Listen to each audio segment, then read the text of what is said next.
I was born with a heart defect that was not discovered until I was 6 weeks old.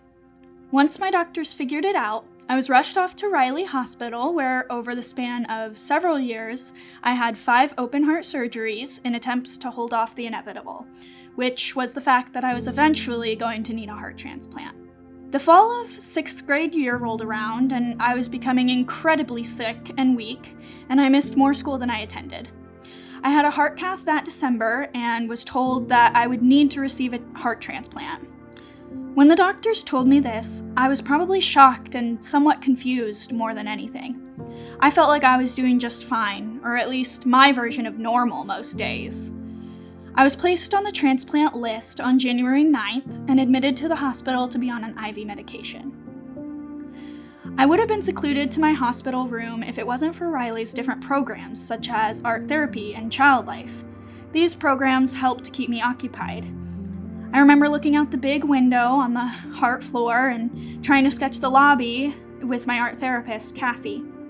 In the same room, I often worked on building Lego sets with my child life specialist, Jenna. I was able to keep up with my schoolwork thanks to the great teachers at Riley that worked with my school. All of my nurses did their best to be very interactive with me because the hospital staff was my only human interaction aside from my family. This is why those in the medical field are so important to kids like me. They understand that patients may be bored and afraid, and aside from medical care, they provide patients an opportunity to take their minds off of their illness. One of my favorite memories happened right after my transplant, when Dr. Turntine, my surgeon, came to check on me. I decided I was going to surprise him. A nurse helped me fill a syringe with water.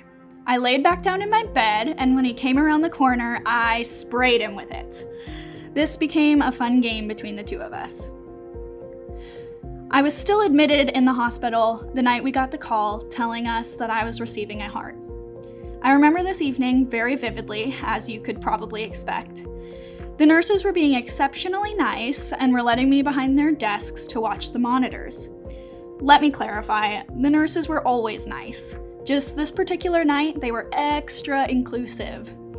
It was getting really late, probably close to 11 p.m., and they hadn't sent me off to sleep yet, which made me a little suspicious, but I didn't question it.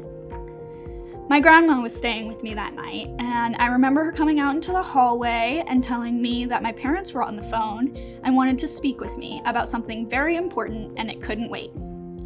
I was pretty hyper from being up late with the nurses, so I still didn't really register the fact that the entire night was leading up to the moment that would change my life forever. Reluctantly, I left the nurses' station and went back to my room to take the call with my parents. This is when they told me that I would be going into surgery to get my new heart the very next morning. It was almost as if I couldn't process what they were saying. It seemed like one of those fairy tale scenarios where the clock strikes midnight and your wishes come true. Instead of letting myself process feelings of fear, I remember joking around and saying, "Well, I can't go into surgery tomorrow. My schedule is already packed." My parents said, "Well, you're just gonna have to make it fit because it's happening."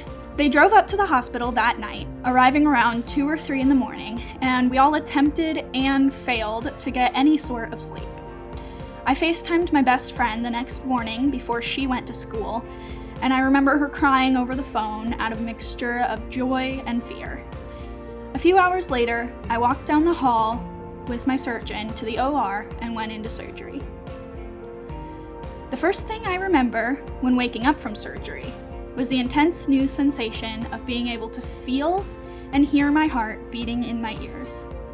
I was freaked out, and I was convinced that the new heart was too big for my body. Thankfully, that feeling went away after a few days. I had a very quick recovery and was back home before I even knew it. I remember once I got home, the responsibility of handling such time-sensitive medications was a little overwhelming. I've always taken them very seriously and do my absolute best to keep them on time. Once I got the hang of it, they just became routine. Another thing I remember from when I got home was the feeling of desperation to have contact with my friends. I hadn't seen any of them in at least 2 months because I couldn't take the risk of getting sick. I missed them. I had always loved school, and not being able to go, even though I was out of the hospital, was agonizing. I continued to have checkups, each going better than the last, so I was able to end up going to school for the last 5 days of the year, which felt like a victory to me in the sense of feeling normal again. After my transplant, I was able to do things that I had never been able to do before. I had never been able to keep up with my friends or my sister before, and I remember the feeling of playing in our backyard without being extremely tired or out of breath. It made me feel free, like a weight being lifted off of my shoulders. One of the more emotional moments for me happened when my family and I had been invited to a luncheon for Riley Hospital, and we experienced a boy who had received a kidney transplant meet his living donor on stage for the first time. It was probably the first time that I realized, as a heart transplant recipient, I would never get the chance to meet my donor. If I could tell every person in the world 3 things about donation and transplants, I would say, 1, it is because of the people that make the decision to become donors that recipients like me get to experience the rest of their childhood and the joys that life has to offer. I personally feel that donors are real-life heroes. 2, aside from donors, doctors and nurses are vital to the transplantation process. In my experience in the Children's Hospital, the nurses' ability to care for their patients efficiently and empathetically was of utter importance and extremely helpful in comforting me and the other small children. Without great doctors, surgeons, and nurses, a patient's experience would be scary, painful, and of course, ultimately impossible. So believe me when I say your hard work and dedication to your patients does not go unnoticed.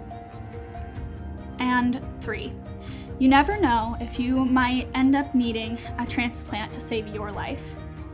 Or maybe a loved one might need a transplant to save their life. This is why participation as donors is important. Finally, I would like to express how truly thankful I am to my donor family and all donor families on behalf of a recipient.